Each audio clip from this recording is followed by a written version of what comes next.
All right, ladies and gentlemen, we're going to continue with our event now. Please help me welcome to the stage McAllen Mayor Pro Tem and Commissioner District 3, Omar Quintanilla.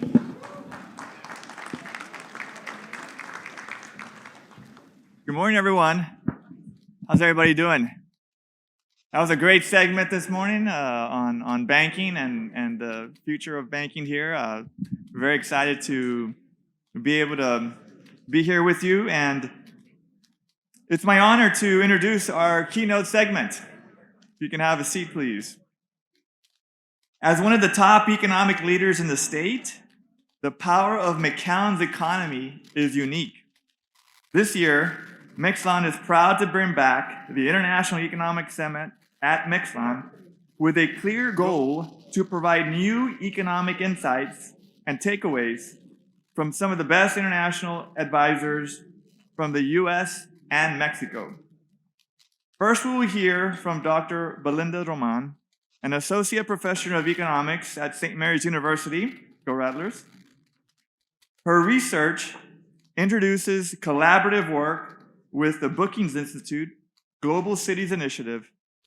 Prior to academia, she worked in Latin America for the U.S. Agency for International Development on Capitol Hill in the U.S. House of Representatives, and in London for both nonprofits and for-profit entities.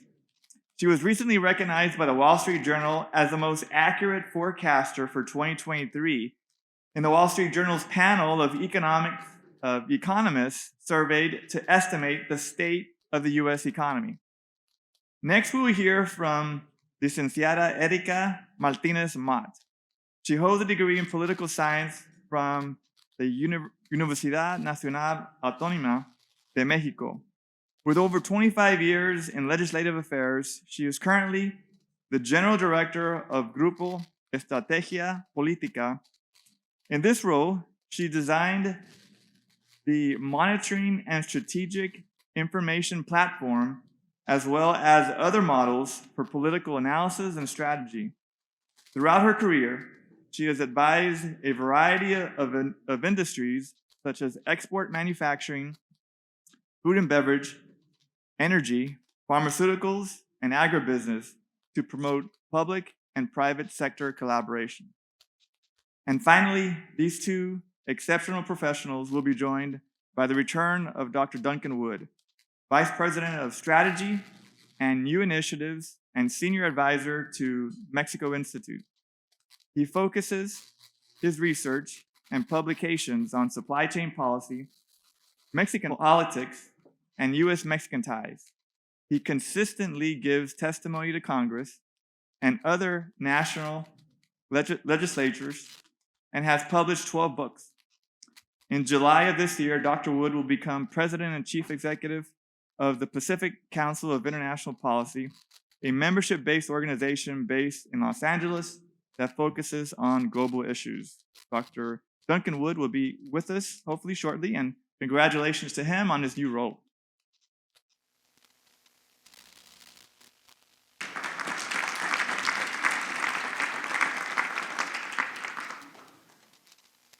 Good morning still, right? We're at 11, so we're still at morning. And thank you very much to McAllen, to McAllen, the city of McAllen, and to everyone for this wonderful opportunity and honor to be here. I'm from the border, so any chance I get to talk about the border and how important borders are, I am there and ready to do it, and very happily so. Just a little programming change. Dr. Wood, I think, is still stuck in Houston, the weather, our favorite thing in Texas. And so we're going to stretch it out a little bit, and hopefully you'll have lots of questions for us. So I hope that's the case. Right. Well, when I was invited, I was asked to kind of talk a little bit about the forecast, my vision of what might be happening for McAllen in the regional area, and to focus narrowly on that rather than the macro, because the macro is going to come from experts in macro policy. So I'm going to try to stay on task and think about that. So what I've decided is to kind of talk a little bit about the past, the present, and what I see is potentially the future for McAllen and the McAllen area. And so that's the nature of my particular presentation today. So the first thing is, and I'm not sure this slide is going to show up very well because it doesn't on my next slide. I can't tell where you are, but what I want to do is talk a little bit about how I conceptualize and really how we conceptualize some of these ideas. When it comes to local economics, the single most important factor for forecasting and thinking about GDP and those sorts of things is employment and workforce, because those are the numbers that tell us what's going on. We don't get the same kind of forecasts and numbers that you see in the national sector. So the GDP numbers for the US, the GDP numbers for Mexico, those numbers are generated in a different way. But what's interesting about the process is it always has to be done thinking about how things bubble up from the bottom. And so using regional and local forecasting, I think, is probably the key to getting the answers a little bit closer to what's going to be happening. And so that's where I focus a lot of my work. So what does that focus on? It focuses on wages, salaries, trends in employment, and ideas. And as we've heard in the first two panels, that's really where everything is happening locally. It's where are the wages, the education part of it was how do we train, how do we upskill, how do we keep the momentum? And so that's where I've focused my research and my comments. So next slide, please. So I'm thinking that you're seeing, I can't tell, so I'm thinking that you're seeing a graph of the MSA earnings, and there's a bar chart, orange and green. It's probably not showing this clearly, but what was important in doing this is to understand where the places of work are. So we all have to work, we all have to go somewhere, so where is that place of work? And over time, this particular chart starts in 1969 and runs all the way through 2022. So what is interesting to notice is that the green bars that represent business, proprietors, small businesses, is growing relative to employed, working for someone.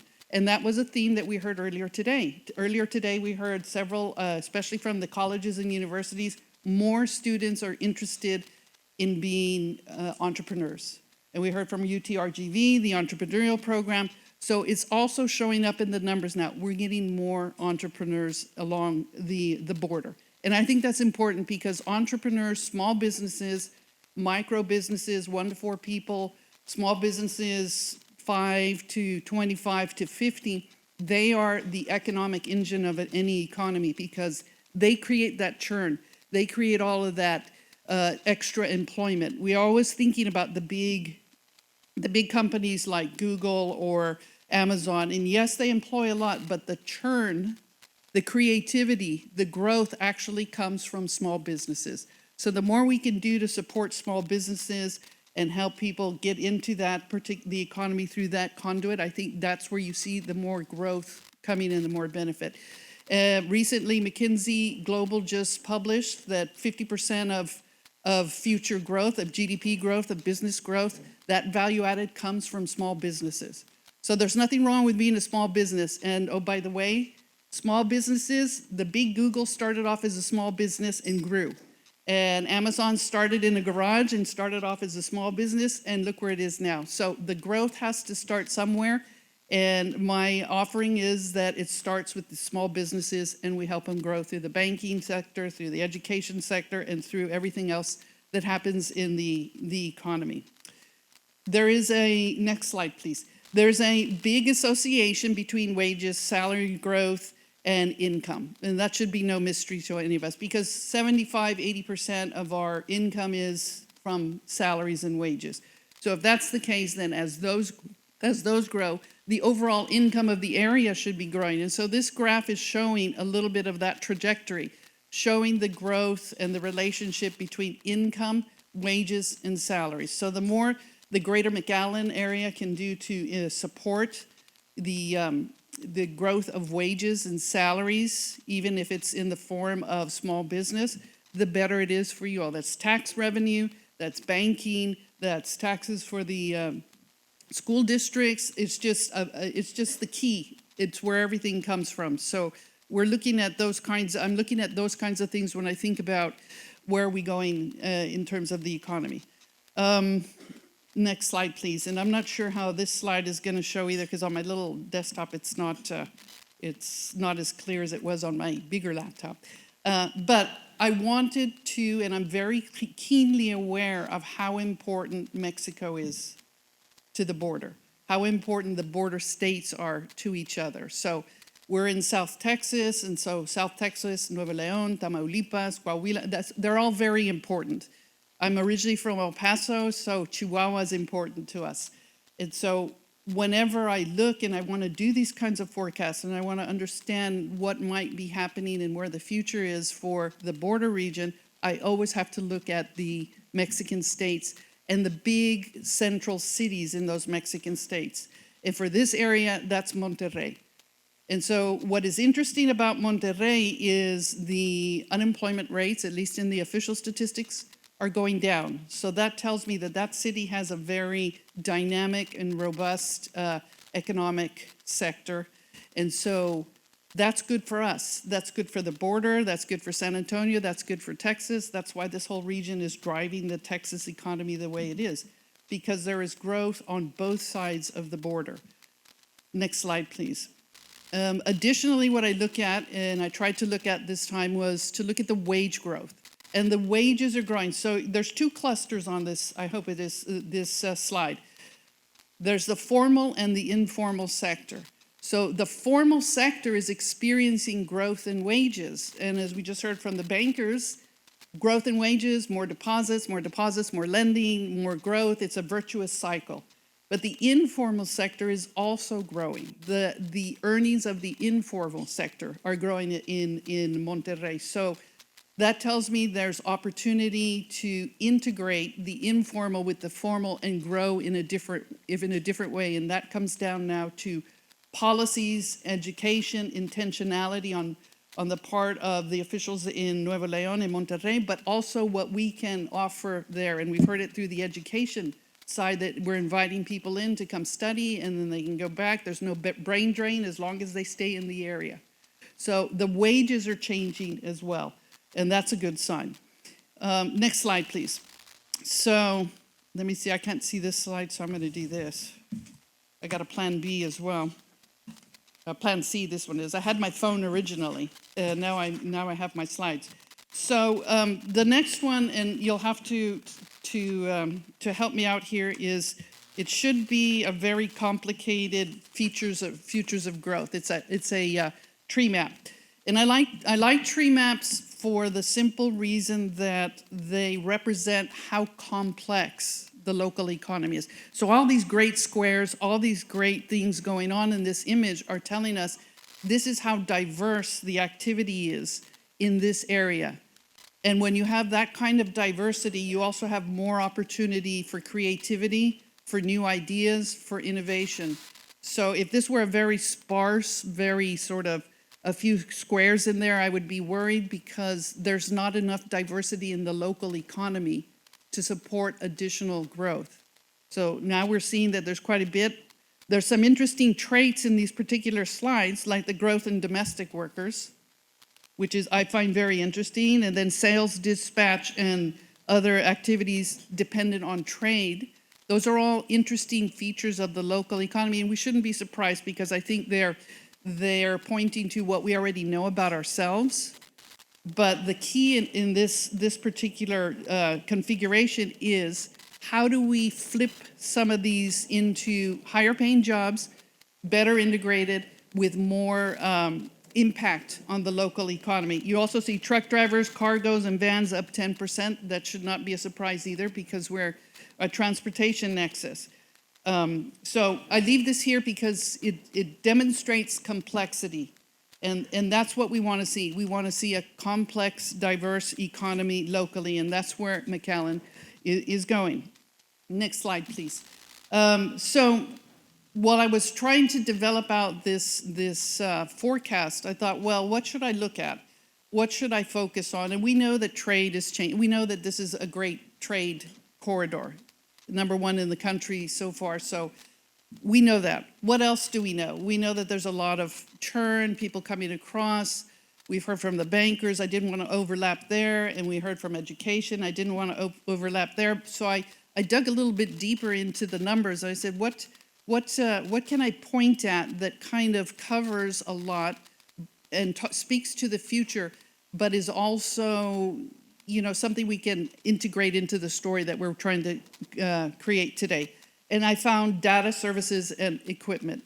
This one is really intriguing and very interesting, but it also, it connects with the conversation on AI. It connects with the conversations on digitization of money, of all the things that are going on. How are we going to exploit this?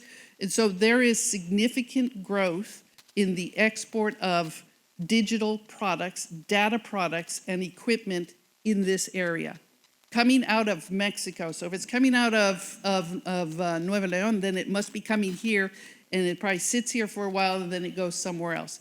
So this is the creation of data, of equipment to manage data, and then putting some of those commercial warehouses to use as data centers. So you need technology, you need communication, you need this whole infrastructure that we've been talking about, the future of the area. And I think that speaks very, very clearly and very loudly to where McAllen seems to be situating itself. Data centers, they need energy, they need infrastructure, they need talent, they need everything that we're thinking about in the future growth and economy. So who are the states that are sending a lot of this equipment out? This is Maquila work now. This is, when the Maquilas first started, they were in one part of IT, but now what's happening is they've pivoted because you can lateral those skills from one sector to another. So if I can work in telecommunications, I can now work in data processing. So it's that lateral that brings us the more ideas. So the Mexican states with the most equipment exports are Chihuahua, Nuevo León, Jalisco, the Ciudad de Mexico, and Tamaulipas. Most of those are in the area of operation for McAllen. And where's it going? The US, I'm not surprised. The Netherlands, Canada, Germany, Japan. And I think we're gonna have a conversation a little bit about some of these international trade. And so what are they doing? Data center and processing of equipment. This data came from the Secretaría de Economía. And so I found that a very telling sign of where we're going in terms of McAllen. The next slide, please. So this slide speaks to one of the topics that is, I'm not going to say it's trendy, because I think what has happened is the evolution of economic ideas. So it's the portability of your skills. We've heard a lot about training of human capital and how the students can pivot if they need to pivot and work from home, work in this industry, work from that industry. So it's about creating skill sets that can be used in more than one environment, and helping the students understand, and people who are retraining, that, you know what, if you're an English major, that's great, because guess what, you can read and you can write. And that is needed in a lot of industries. So you don't have to pigeonhole yourself. If you're an economist, you can do just about anything. Isn't that right? I know, I just thought I'd throw that in. Okay, we wave our wands and say things except predict where the Fed's gonna go next, the interest, bring them down. We can't bring the interest rates down, right? This chart is my manipulation of the ideas that I'm thinking about and saying, look, it comes down to that notion of, I have skills, how many different places can I use those skills? And if I can do that, then I can help create more businesses, higher paying jobs, and help create a dynamism that perhaps is absent. So the portability of skills of students and us being able to do that, I think is interesting. So all of these dots represent different states in the border region. And the one that's way out to the right is Chihuahua, with the most dynamic, complex system of skills. So they can move around differently. And I think if you were to compare some of the differences between, let's say, the Chihuahua, well, should we say El Paso's in a state by itself? Maybe so, right? And what's going on here in McAllen, you can see the difference in the developing out of the maquilas. But that's good, because they're complementing each other. They're two poles of this wonderful organic being that's called the border, and they're building out now, and they're learning how to develop in a different way. So maybe the economy has its own AI, and that's what we need to listen to, as opposed to us saying, here's your AI, let's see what it's telling us. And you're seeing innovation, you're seeing growth, you're seeing investment that's coming south to north, north to south, people moving. So how is that? That's the AI of the border, I would offer. So we have the portability of skills, and I'm a big advocate of this, of us being just as diverse and capable as what we're talking about, as the AI is. We did, after all, create it, so why not? And one of the ways that this creativity becomes expressed, so that we can see it in the data sets, because we're data-driven, next slide, please, is in patents. So I've spent, every couple of years, I stop and I look at the patent activity in certain parts of the state, in certain parts of the country. I'm like, who's creating the patents? Because this is where you're getting the ideas, the inventor, the creative person, the company saying, I need to do this. We heard from, I think it was South Texas, about incremental manufacturing and those ideas. Those then match up with patents, incremental patents. So the patents give us an idea as to how creative in this economic world people are. We, in the next couple of days, you'll be celebrating culture and music. That's a different type of creativity. This creativity is patent activity, so it's the next generation of medicines, of medical equipment, of technology, of transportation, of logistics, of lots of very interesting things when you dig in. So I looked at Macallan and its patent history for, this is from, I only went as far back as 2000 for Macallan, but these records are a little bit longer. And you can see that, it's picking up, isn't it? It's getting bigger. Macallan is getting more innovative in this way. These patents translate into companies, translate into more dollars. And so that's what's interesting about the patent work. Now, in the case of Monterrey and Coahuila, I put them together because the numbers were a little bit smaller than what we see in Macallan, but you see also that there's some change there. What I didn't bring today, because I was going to be limited to 20 minutes, was where the patents are, what they are, what is it they're doing. The second thing I didn't do was bring what is the partnership there, because while the inventor may be in one of these cities, the owner may be somewhere else. And that's usually what happens. The owner will be in New York, will be in Boston, Chicago, LA.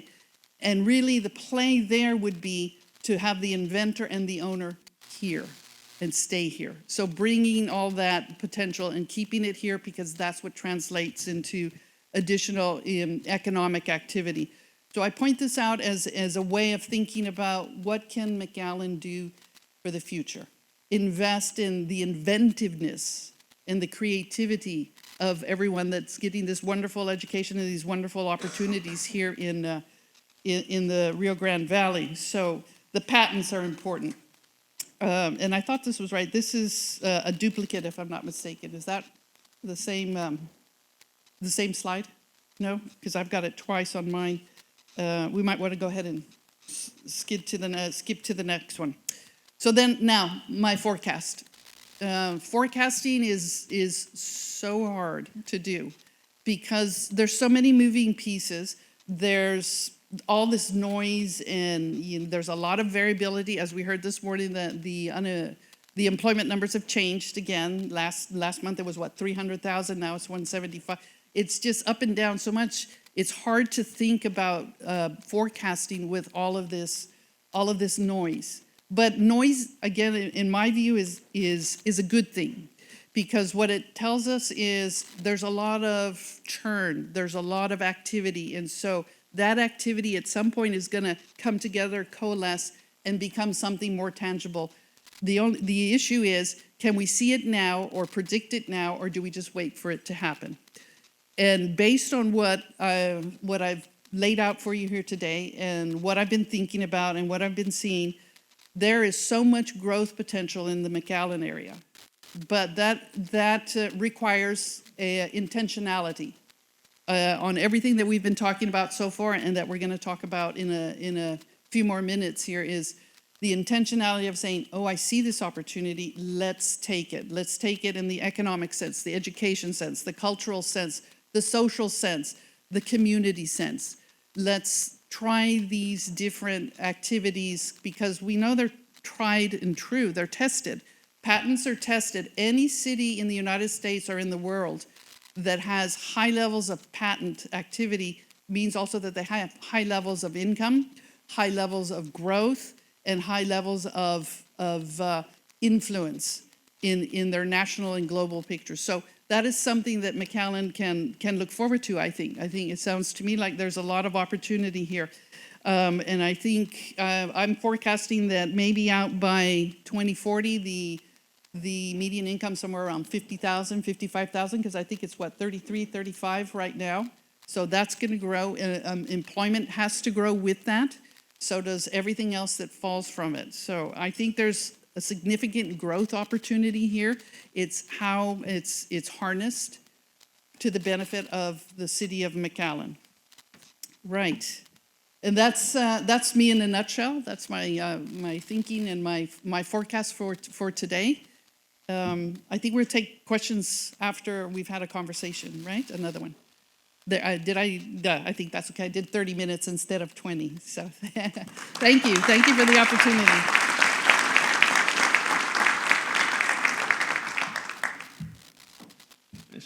Just a reminder that Dr. Duncan Wood will not be able to make it with us right now, but he does send his best well wishes. He's currently on the plane, and because of storms, which I should know, I'm a meteorologist, he's not going to be able to make it right now. So we'll start moving on to our next one. Please help me in welcoming our next MC, or excuse me, our next speaker, which is Erica Martinez Mott.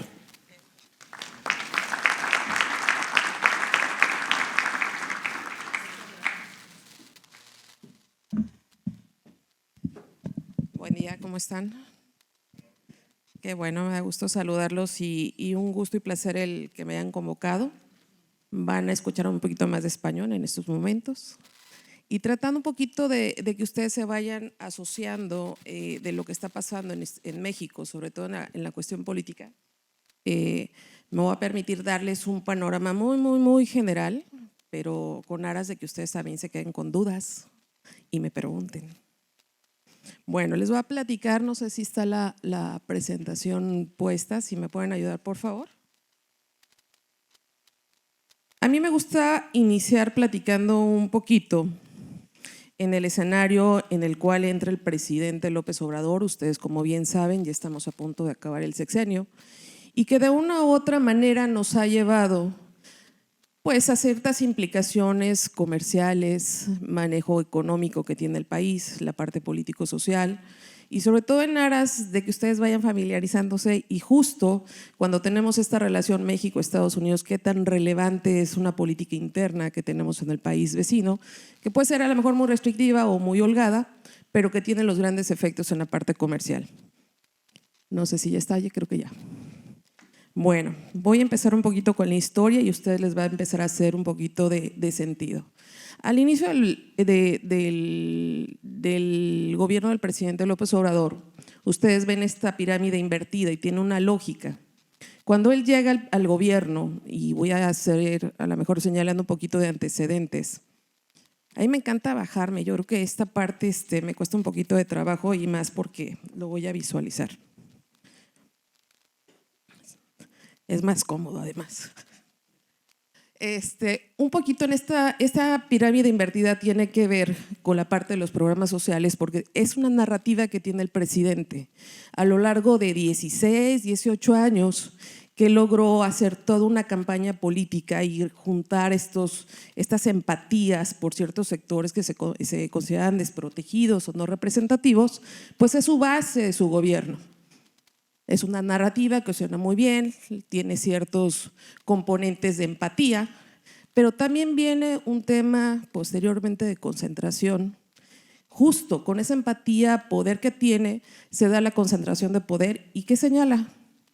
Pues hay un tema de derroche de recursos, una gran crítica a la corrupción que existía en la administración pública y decide: vamos a mover todo lo que vienen siendo las dependencias públicas y a su vez vamos a acotar el presupuesto. ¿Qué obligó a hacer y que tuvo ciertos efectos para empresas globales?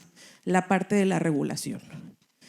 La parte de la regulación, cuando él empieza a constreñir o a cerrar la administración pública, pues deja de operar. Entonces, una materia regulatoria, ¿qué sucede? Pues no hay permisos. No pueden obtener procesos regulatorios y que tiene grandes efectos para las empresas. Hablando de inversiones, hablando de expansiones, pues son procesos que él empieza a controlar y a cerrar. ¿Qué sucede después? Obras seccionales. 3 proyectos importantísimos para el gobierno y donde fueron dedicados recursos y muy dirigidas a sus políticas públicas.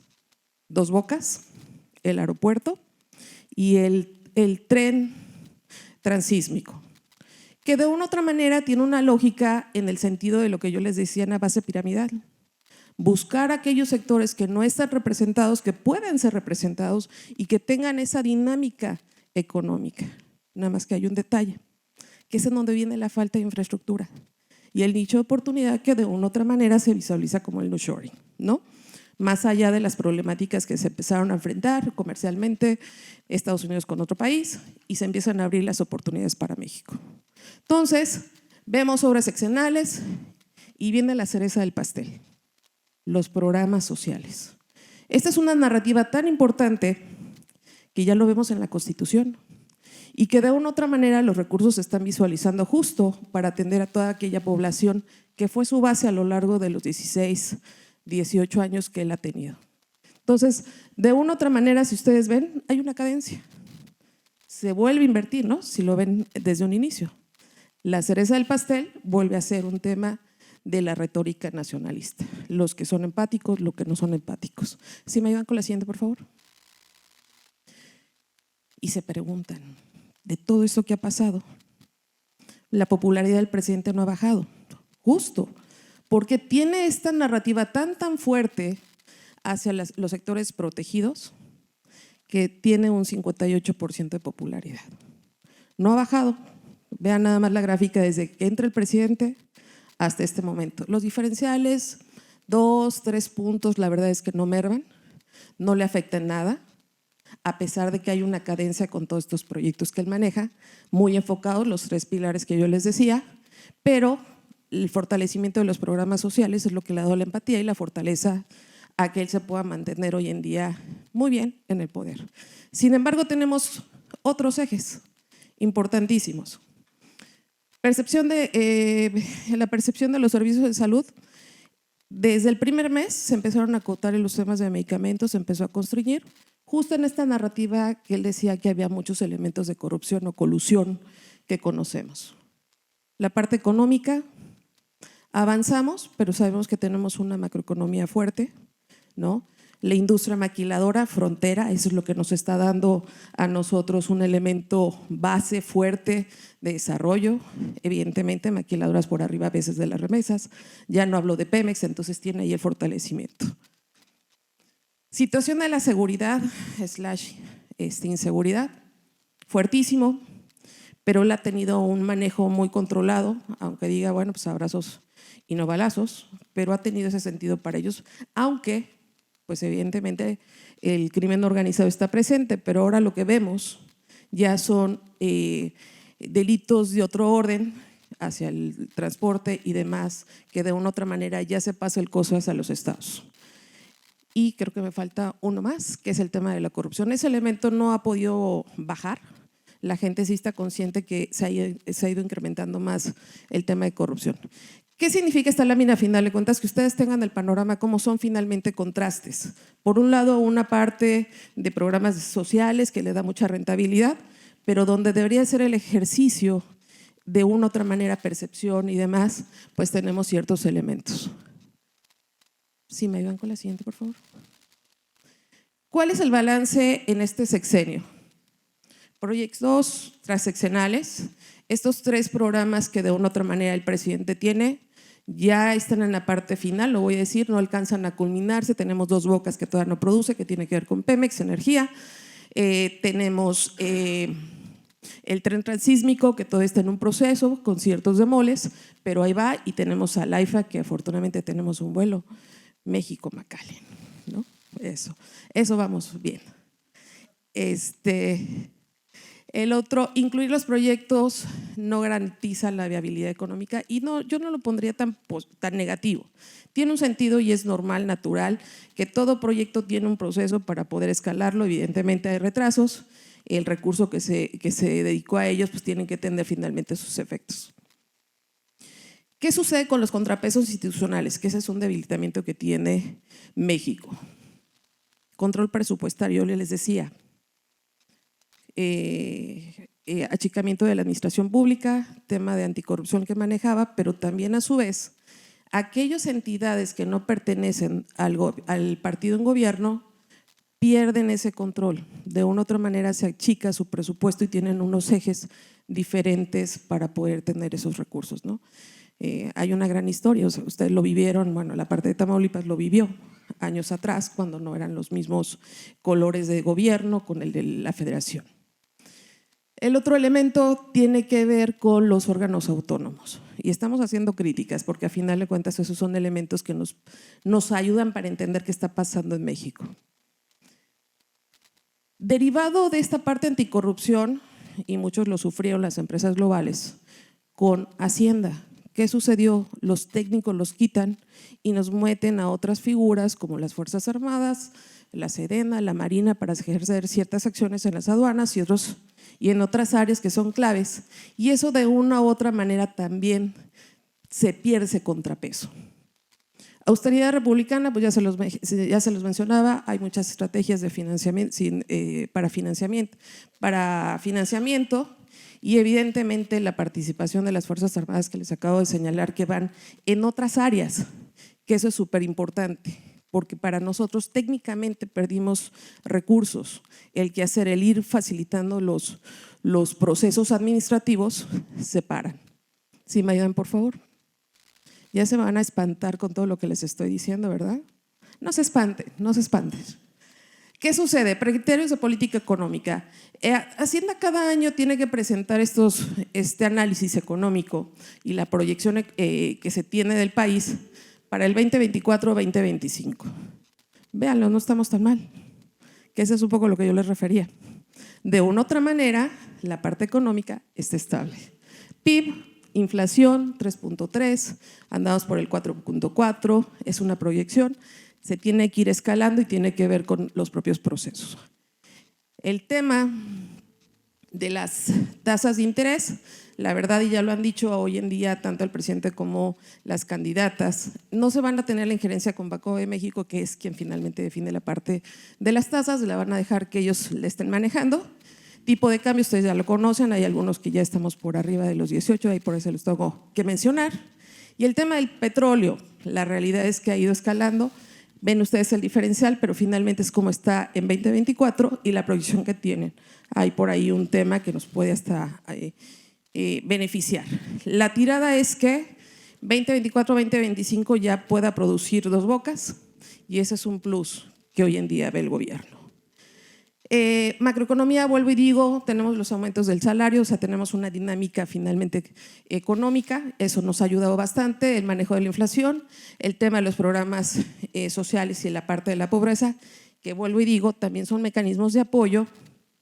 A mí no me gusta utilizar la palabra de fondo perdido, pero que de una u otra manera nos permite generar que las personas tengan ese gasto, tengan dinero en el bolsillo y de una u otra manera se pueda mover. Tú por ejemplo mencionabas cómo está la gente en las áreas laborales. Crecimiento, ritmo de expansión, mega obras impulsan el crecimiento, ya lo platicábamos, el tema de la inseguridad va a ser un gran tema. Obviamente todos tenemos el tema de la incertidumbre que está pasando en otros países y eso de una u otra manera a todos nos afecta. Eso sí o sí, el tema de las guerras y toda la parte geopolítica que estamos manejando. Fenómenos climáticos lo vamos a tener ya presente, que van a tener sus ciertos efectos y las finanzas públicas presionadas por Pemex. ¿Por qué lo mencionamos en el caso de México? Ahorita Pemex es deficitario, tiene deudas altas y no ha logrado ser productivo por lo que yo mencioné. Entonces la expectativa es que se pueda avanzar.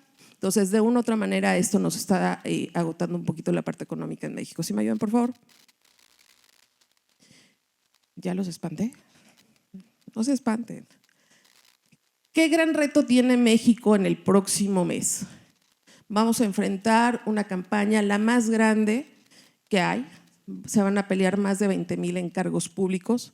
Estoy hablando de diputados, 500, 128 senadores, 9 gobernaturas, 31 congresos locales, casi todo el país, más ayuntamientos y lo que puede significar la composición de cada uno de los ayuntamientos. Es macro, no es menor. Por eso, tanta presión que ven ustedes con la parte electoral. El gran reto que tenemos, si me ayudan con la siguiente.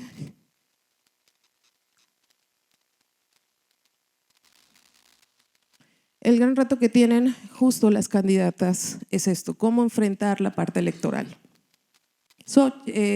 Claudia, ustedes la conocen bien, han escuchado bastante de Claudia. Sí trae el apoyo evidentemente del gobierno, por lo que significa la cuarta transformación. Es un principio, la base que deja el presidente López Obrador y la intención es que tenga esa continuidad. Importante, tiene ese arropamiento de los gobernadores que no son de oposición, sino de los partidos los gobiernos que son del partido gobernante. Xóchitl pues viene sin recursos, no tiene todo el apalancamiento, tiene cuesta arriba poner agenda, control también en medios. Entonces, de una u otra manera, eso viene afectando un poquito la posición de Xóchitl. Muy claro, no tampoco se me vayan a espantar con ese diferencial. Regularmente yo lo he platicado que a veces tenemos un diferencial de 10 puntos, de 11 puntos, pueden cambiar, es una percepción. ¿Qué estamos enfrentando también en México? Que si estás con el gobierno está muy bien y si no, no estás. O sea, no se cuestiona más. Es un blanco, un negro. Por eso es tan importante voltear a ver las agendas políticas que tienen los partidos. Y en el caso del Movimiento Ciudadano, lamentablemente cambiaron candidato, hubo un rompimiento interno, el Movimiento Ciudadano y en lugar de subir, viene hacia abajo. Pero aquí el reto que ellos tienen, y lo han dicho, es formar la tercera fuerza en el 2030. No, ahorita no les preocupa tanto, sino es darse a conocer qué espacios a nivel estatal, municipal pueden lograr para hacer la presencia. Ese es el reto que tienen. Y más aún, su cercanía se está dando con los jóvenes. Ese es el gran reto que tiene. El desempático 100% con los jóvenes. Es el voto que está trayéndolos y más adelante lo vamos a ver. Evaluaciones de las campañas, la verdad es que no me voy a meter mucho, pero para mí era importante que ustedes pudiesen ver los números, cómo finalmente se perciben. Claudia tiene buena agenda, tiene dinámica, tiene mayor cohesión y en el caso de Xóchitl se percibe que no la tiene una estructura diferente y es natural, por lo que les platico, tiene la estructura de gobierno. En el caso de Xóchitl tiene que enfrentar muchos retos para poderse colocar. ¿Qué sucedió en el debate? La realidad es que fue muy buen debate. Vimos ahora sí a una candidata, Claudia, un poquito descolocada, no logró tener el mismo impulso que vimos en el primer debate y Xóchitl fue ella. Y al ser ella fue con una mayor facilidad de tener ese diálogo, de poder enfrentarlo, ¿no? Para nosotros como analistas políticos, a final de cuentas tiene un referente diferente porque dejó ser ella y no como pasó en el primero que estaba más preocupada por otros elementos. Eso fue muy bueno, los debates nos sirven para conocerlas, no cambian 100% el voto, yo creo que finalmente las encuestas ya nos definen cómo está el voto, nada más son aquellos indecisos que a ver por dónde me puedo mover. Vuelvo y digo, en este caso para mí México es una encuesta blanco y negro porque estamos radicalizados. Si me ayudan con la siguiente, por favor. ¿Cuáles son los factores clave? Abstencionismo. Si ustedes ven los números 2006, 2012, 2018, son las elecciones presidenciables. Súper importante cómo juegan a final de cuentas. Vean el último, la participación 63, el penúltimo 63, 58. No son malos, pero debemos acotar el tema del abstencionismo. Y ese es el gran reto que tiene México. Hoy en día, ¿dónde va a estar la base de votantes? Los jóvenes. Vean los números. De los primeros, ahora sí, los primeros que van a ejercer su voto, de 18 años a los jóvenes 29 años, está una base de 26 millones. Y si yo me voy un poquito más, son 20. Entonces, la parte más importante de dejar los mensajes están en esta parte de los jóvenes. Los adultos mayores, pues ya lo tienen, ya tienen definido su voto. Más allá si son empáticos con ciertos programas o no, pero ya están definidos. El gran reto es ese mensaje que yo les decía en el caso de Movimiento Ciudadano. Morena también ha sido muy enfático en atraer a los jóvenes. Ahí es donde estamos nosotros. Nada más, para mí es súper importante que ustedes puedan entender estos números y por qué finalmente vemos a los jóvenes, cómo pueden verse ellos en un espacio político, porque esa es la realidad. ¿Quién me abre la puerta para que yo me siga desarrollando? ¿Quién me otorga ciertos elementos educativos? ¿Quién me da la oportunidad laboral? Sí, mayor, por favor. Y derivado de todo esto, nosotros en el despacho nos dedicamos un poquito a hacer esta proyección de cómo quedaría el país. No cambian los números, sobre todo en la Cámara de Diputados. México se compone de los 3 poderes: el ejecutivo, el legislativo y el judicial. Un equilibrio democrático, división de poderes, justo para equilibrar la toma de decisiones. Para nosotros es sumamente relevante la composición de la Cámara de Diputados, viendo los números, no distan. Hay una regla y es diferente a la de Estados Unidos, pero finalmente, mayoría simple, que es para poder pasar cualquier reforma laboral en materia de salud, una ley aduanera, de comercio exterior, impuestos, se necesita 50+1, tanto de Cámara de Diputados como del Senado. Para mí estos números son importantísimos. Ahí Morena y aliados logra tener esa mayoría simple, pero no la constitucional, que ustedes también han escuchado, que el presidente ha lanzado una serie de iniciativas en materia constitucional, 18 iniciativas, no la logra. Por eso es tan importante hoy en día cómo se dan estas conformaciones del equilibrio de poderes. Es una proyección, nosotros lo hemos estado trabajando a lo largo de este tiempo y evidentemente, como está en las encuestas locales, estatales, es como nosotros vamos desarrollando estos puntos. ¿Sí me ven con la siguiente? Eso es un poco para que ustedes visualmente lo entiendan un poquito más. ¿No cambian? Sin embargo, aquí el gran reto es que los partidos que vienen acompañando a los principales partidos, hágase llamar el PT y el Verde, que va con Morena, van a subir. Y eso no está mal, es cómo ellos finalmente negociaron sus convenios de coalición, a quienes les vamos a dar ciertos distritos. Para nosotros se vuelve sumamente relevante porque es justo. Cuando vienen las aprobaciones de las leyes, cómo finalmente se puede conformar un Congreso que tenga una mayoría o no tenga una mayoría. No me voy a detener, yo sé que es un poco complejo, pero para que ustedes más o menos tengan la sensibilidad de qué tan relevante es para nosotros el tema legislativo. ¿Sí me ayudan, por favor? Igual en el caso del Senado, ahí ellos no alcanzan finalmente a tener esta mayoría, ¿no? Están aquí los números, vuelvo y digo, con una constitucional, a fuerzas necesitarían negociar. Y voy a hacer aquí mención, teníamos un gobierno, en el caso de Peña Nieto, que tenía una mayoría en el Congreso y él podía pasar como él quisiera las leyes. Tuvo una ventaja o una virtud de saber negociar con el PAN, poder negociar con el PRD. Hoy en día no se visualiza.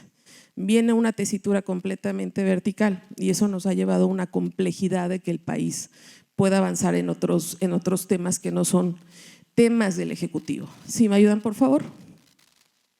¿Qué sucedería? Y creo que ustedes van a hacer match también con lo que sucede aquí en Estados Unidos. Triunfo de Morena, absoluta. Todas las reformas constitucionales o las propuestas que quiera el Ejecutivo pueden salir sin mayor negociación. Lo que ellos determinen puede suceder en un escenario, si es que gana Claudia, con una mayoría en el Congreso. Triunfo de Morena con un Congreso dividido. ¡Pum! El mismo escenario que hoy en día tenemos. Pueden ellos avanzar, pero no va a haber un diálogo o tratar de meter la mano para poner sobre la mesa de discusión algún tema adicional, cuesta mucho trabajo.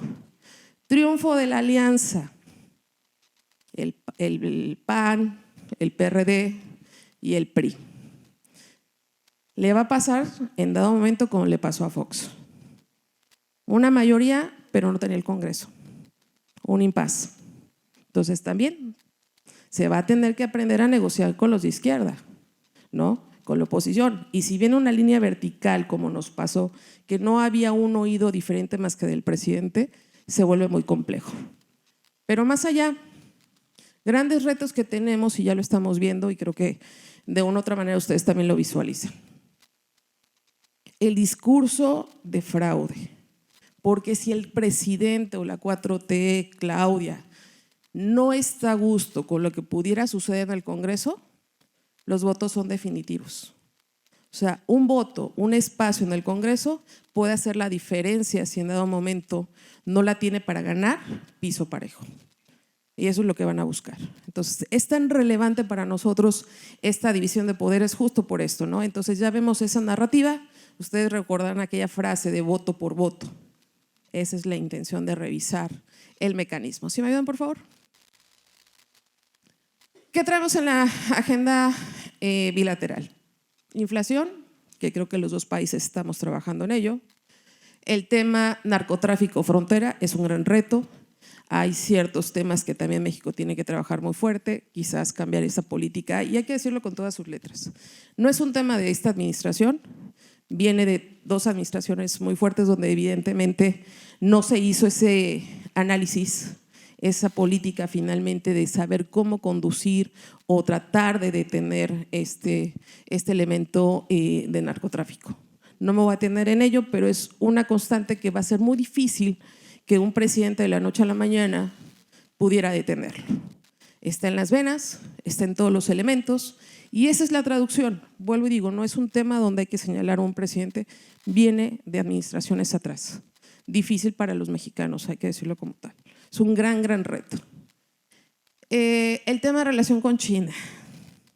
Bueno, hubo mucho ruido, obviamente, no shoring, el tema de la oportunidad comercial que representa a México, pues bueno, si han llegado, hay que decirlo como tal, muchas inversiones a México, China, sobre todo en materia de autos, pero también les tengo que decir, México acaba de sacar un decreto con un tema de tarifas de importación, con el 5 y 50% de aranceles para más de 500 productos. Eso tiene que ver, cuidar ¿qué? Su vínculo con Estados Unidos, y eso es sumamente importante. De una u otra manera, si tiene México apertura, la gran preocupación que tiene Estados Unidos, se está tratando de atender, hay que decirlo como tal, ¿no? Hay un diálogo y eso es lo que finalmente, esta parte de los aranceles tiene que ver con todos aquellos países con los que México no tiene tratado de libre comercio. Está dirigido, ¿no? O sea, no hay mayor ciencia. Pues el gran reto es, para nosotros, es la figura que llegue. Importantísimo. Hay una tesitura mucho más ligera hoy en día con el presidente actual y con otra pues ya sabemos una tesitura a lo mejor se vuelve un poquito radical con las figuras si vamos en ciertos elementos que a él no le puedan complacer, sobre todo en la parte comercial, tema natural como todo gobierno, un tema de proteccionismo es natural, ¿no? Hay unos que son mucho más agresivos que otros. ¿Qué traemos? Implicaciones sociales que van a ser grandes costos para México y presupuestales por lo que significa los programas sociales. Son muy altos para México, pero también el tema de las políticas migratorias. Para México hoy en día ser un país de contención no lo va a amortiguar. Los años perfectos son muchísimos los migrantes que están llegando, pero finalmente llegando a la franja pues no lo van a poder controlar en mucho tiempo, ¿no? Va a ser un tema que se va a tener que tornar a corto plazo, mediano plazo, sobre todo yo creo que en una definición cuando ya Estados Unidos tenga su elección, ver cuál va a ser la política. Sabemos que se puede endurecer y eso a lo mejor a México le va a estar afectando.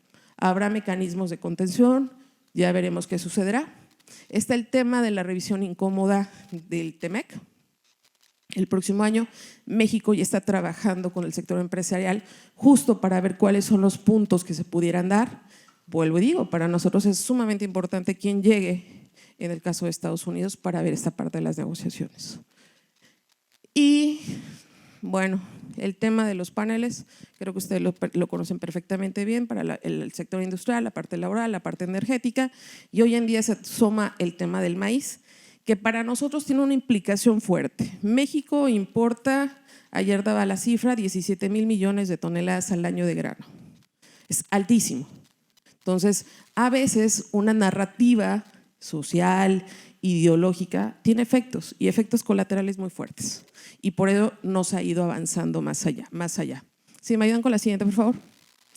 Bueno, creo que el escenario es muy parecido, si ustedes ven, a lo que nosotros hoy en día tenemos en el caso de México, ¿no? Se identificaría si en dado momento llega Trump, y luego estoy diciendo en un sentido y no haciendo énfasis, simple y llanamente a la propia narrativa que ha tenido el candidato. Guerra comercial, particularmente lo que tiene China, ya estamos viendo que México está tratando de tener ciertos elementos. Aranceles, ya lo habíamos comentado. Exportaciones autoparteras, automotrices, que creo que esa es parte más fuerte que hoy en día tenemos en esta línea comercial. Y obviamente el desplazamiento del comercio de China a México para evitar aranceles. Ese es un tema que para nosotros también es crucial, que ya les decía, de una u otra manera hay que ver cómo funciona este decreto, que bueno, yo todavía no he escuchado una voz en algunos sectores que diga, oye, a nosotros nos afecta de esta manera, todos no la levantan, hay que esperar cómo ellos lo visualizan, el efecto que pudiera tener. ¿Me ayudan con la siguiente, por favor? No me voy a tener, ustedes lo tienen muy claro, y es casi el mismo escenario que tenemos para nosotros, y por eso un poquito quise hacer esta narrativa para que podamos hacer ese match de lo que ustedes viven y lo que nosotros tenemos hoy en día. Es casi es un tema de continuidad. No me voy a detener, ahí se los vamos a dejar. Si me ayudan por favor con la siguiente. ¿Qué sucede? Tenemos hoy en día en el Congreso temas que son cruciales para el Ejecutivo, las 18 reformas constitucionales que les digo que tiene que ver más con una rentabilidad político-social electoral, la presento previo a, con un tema de salarios mínimos a la Constitución, un tema de las pensiones, que seguramente ustedes también lo han escuchado perfectamente bien, que traemos ahí la generación de un fondo, pero resulta que son 63,000 millones de pesos, bastante dinero, que de una u otra manera no tiene ciertas reglas, ¿no? Tenemos a ciertos actores políticos con una agenda reactiva, no propositiva, por lo que les estoy comentando, que si no hay una mayoría para pasar una reforma o una ley secundaria, cualquier cambio a una ley de salud, vuelvo y digo trabajo, pues es reactiva porque no tienen ese eco, por eso es tan relevante. Y traemos también la ruptura entre los liderazgos. No todo es hojuelas, no todo es perfección. Los tres partidos tienen sus sellos, sus características, en algunos casos pueden ser empáticos, en otros no pueden ser. Cada uno tiene su bemol por la historia que tienen los partidos, ¿no? Entonces, de una u otra manera son liderazgos, van a tratar de ocupar ciertos espacios mucho más amplios para tener ese dominio, sea en Cámara de Diputados, sea en el Senado, en las candidaturas locales, en las de gobernadores, en las de los 31 congresos locales también. Entonces, es un tema mucho más de fondo, pero eso también nos puede dar que si hay una ruptura, alguno de los partidos se nos puede ladear con otro que es el de gobierno. Ojo con lo que voy a decir, nada más vean la productividad que tenemos en el país. 7,000 iniciativas más 2,000, muchísimas, lo que ustedes conocen como enmiendas. Nada más vean que son reformas a cualquier artículo de cualquier ley. Y solamente se han aprobado las que son de interés del Ejecutivo. Por eso es tan importante a veces que nos escuchan en medios la importancia de los legisladores, la composición de los poderes, el por qué no trascender con una reforma que tiene que dañar el Poder Judicial, ¿no? Es la división en la estructura de gobierno que tenemos. ¿Sí me ayudan, por favor? Ya voy a culminar, voy a tratar de meterme en este tema que es crucial para ustedes. ¿Qué vemos? Grandes oportunidades que vemos.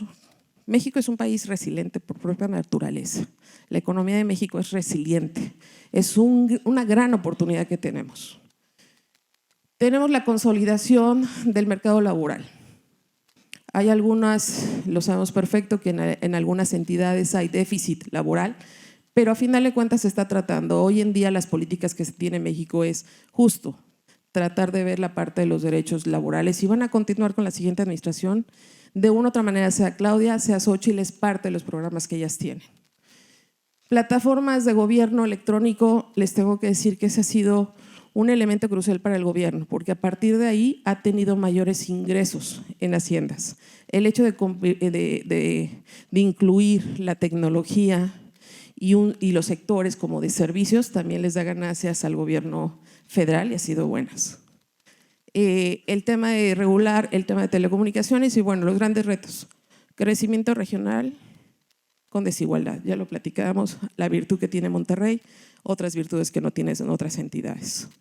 Marco regulatorio complejo, que justo lo que yo les estoy comentando, ambas candidatas traen el tema de simplificación administrativa, es reducir procesos regulatorios, ventanillas únicas, ambas las tienen, que creo que bueno, eso es muy favorable. El tema de la cadena de suministro, ambas hablan del tema de las cadenas de valor, importantísimo, están porque están. Entonces, de una u otra manera, eso nos puede ayudar a agilizar todo este tema. Gran reto, el tema agua, nosotros estamos dolientes, el tema de toda la infraestructura carretera, sobre todo porque lo que se hizo en los últimos años es focalizar el sureste y no jalar lo que hoy en día tenemos, fortalecer lo que ya tenemos también en aras de ser más constructivos. Inseguridad y el tema de la inversión tecnológica son las aristas que vamos a tener como grandes retos, pero creo que ya hay pasos que nos permiten ir avanzando. ¿Sí me ayudan, por favor? Bueno, ¿qué tenemos? La frontera. Obviamente el tema migratorio para nosotros es natural y normal que platiquemos de este tema. El tema de las regulaciones aduaneras, ustedes también lo han vivido, han cambiado toda la estructura de aduanas, ¿no? Tenemos otras figuras, ya no son las técnicas, ahora operan las Fuerzas Armadas, ¿no? Tenemos el tema, me lo voy a brincar un poquito, ya lo hemos platicado, el tema de inseguridad, la demanda saturada de trenes y camiones también es grandes retos que tenemos, la falta de procesos aduaneros, no todos están homogenizados, ¿no? Y vuelvo, porque al inicio se quitaron muchas figuras que eran técnicas, que sabían manejar la parte regulatoria, ¿no? Hoy en día no. Y les puedo también poner no solamente aduanas, también COFEPRIS, que es un gran tema porque también ahí tiene que ver con la parte de ay, se me fue ahorita, la parte regulatoria en materia sanitaria. Y el tema de la militarización, eso también tiene que ver con la cuestión de las figuras que hoy en día están completamente fuertes. El presupuesto para la Sedena es altísimo y no solamente para el ejercicio que debería de ser, al contrario, sino por las otras funciones que hoy en día se le está otorgando a construcción de Dos Bocas, del aeropuerto, funciones que están fuera del marco.